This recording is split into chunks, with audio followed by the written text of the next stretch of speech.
Uqale phansi umsindo phakathi kwaloyo ngumsakazi woKhozi FM uZimiphi Zimdola Biyela kanye noMinista Wamaphoyisa uMnumzane uBheki Cele. Konke lokhu kuze emveni kwenkulumo ekhulunywe nguMinista Wamaphoyisa uMnumzane Bheki Cele emngcwabeni wephoyisa belifihlwa izolo laseNtuzuma.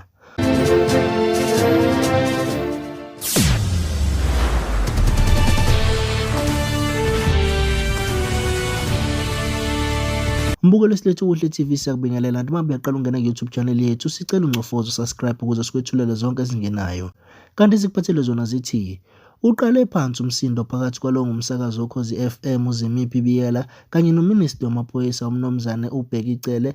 Konke lokhu kwaqala emveni kokuba loyo ngumsakazi woKhozi FM uZimiphi Biyela waphawula esigamekweni esenzeka amaphoyisa ngesikhathi loyo nguNkululeko Mkhize wathola edutshulwa ngamaphoyisa aziwa nge-NIU. Wabesephawula ngaleso sehlakalo kwangathi ucindezela amaphoyisa, waveza nokuthi yena unabafowabo abahlanu abadlule emhlabeni bedutshulwa amaphoyisa futhi kuhlezi kwizizathu esisodwa ukuthi amaphoyisa ebesivikela noma abantu izigebengu beziwadubula.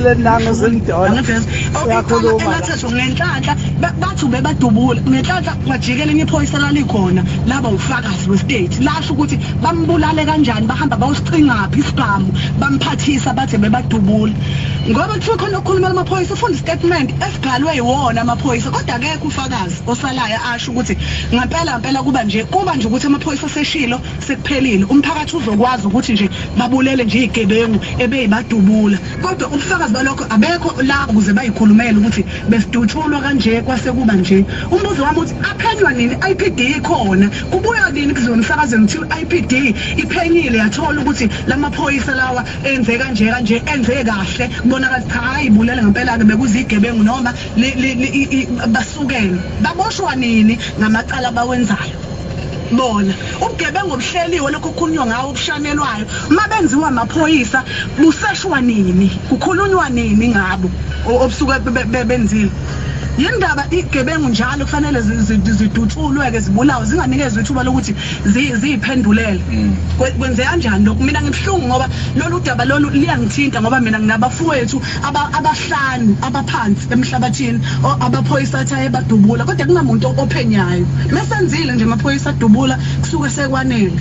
Kukhulunywa nini iningizimu Afrika ngikhuluma ngesikhambuzi saseningizimu Afrika ukuthi kukhulunywa nini ngokuthi kuphenywe ngokusemthethweni ukuthi ngempela ngoba kuthiwa uyamaniswa akushiyo ukuthi uyenzile into akushiyo ukuthi usuyenzile uyamaniswa kuqoqwa nini ufakaza ukuthi icala seliphelile njengoba bebeyamaniswa nje sebebulewe sekuphelile ngeke kusaphinde kuphenywe sekushaneliwe banikezwa nini ithuba abantu unikezwa nini umphakathi le mndeni sokufelwe zihlobo zawo ngiyikhalisa nale okuthiwa bayamaniswa nokuthi bayibulala ngisho ukuthi kuhle ukuthi bayabulala kodwa akufanele ukuthi kube nokubonakala amaphoyisa NIU sibizo ayasatshwa ayaziwa ngeke mina kaBhawu engena la studio uqhamuka wena wadubula ngeke ngiyasakaza ngami nangegazi lami ngeke uwadubule ngoba ayasatshiswa futhi ayasatshwa futhi ayaziwa. Ngibuzela umphakathi nje waseningizimu Afrika ukuthi lawo lezingane ezibulawayo ekuthiwa ziyamaniswa njalo kwenze kuze kube igabe eziningi kuthiwa ziyamaniswa zikhulunyelwa nini zona iIPD ikhulumela nini ngibuza lokho nje phela.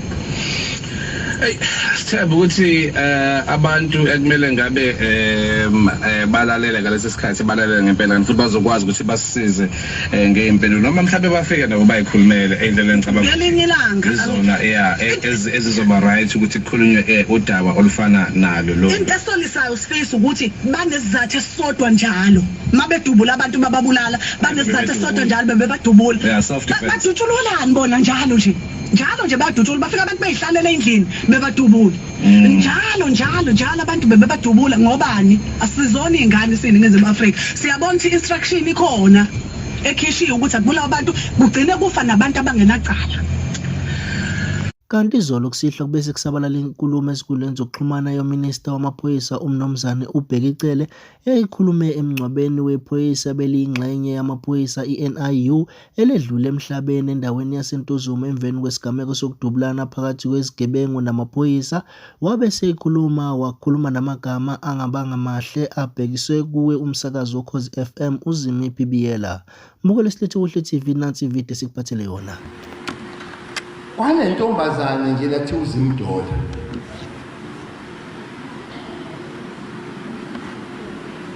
wahamba emsabazweni wayokhonkotha khona wakhonkotha into ayithandayo wakhonkotha izinto ezimbili wathi one yena wafelwa abafowabo akachazanga ukuthi bafa kanjani bebulawa i-NIU bebulawa wamaphoyisa wathi i-NIU yesathu esho nini wathi i-NIU yesathu makufika yona abantu bayesaba. In short, he was saying engasatshwa athephe, that's why there is this. This is a call of somebody who works for SABC, MMS kwa SABC, and these are the results ukuthi ningasatshwa. Secondly, wathi nge-NIU njalo nje NIU yayibanga umsindo ithi iyadutshulwa ethi iyayifika abantu beyihlalele bese bethi bayadutshulwa okusho ukuthi was giving an order ukuthi idutshulwe akajabuleke uzimdolo ukuthi idutshuliwe NIU yiyo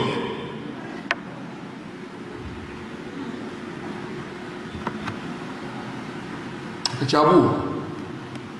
She made a call, and this is it. And this is it. And then akazi SABC ukuthi uthini. When umuntu osebenza SABC esebenzisa i-public institution, i-public broadcaster ukumemeza izinto not in support of amaphoyisa against amaphoyisa. Esebenza ukuthi yena wafelwa baba akachazanga ukuthi benzani baba so ngichazela ngelilanga ukuthi benzani angasebenzisa umsakazo ukusupport igebengu abe spokesperson segebengu esebenzisa umsakazo wesizwe. I-SABC is a national asset.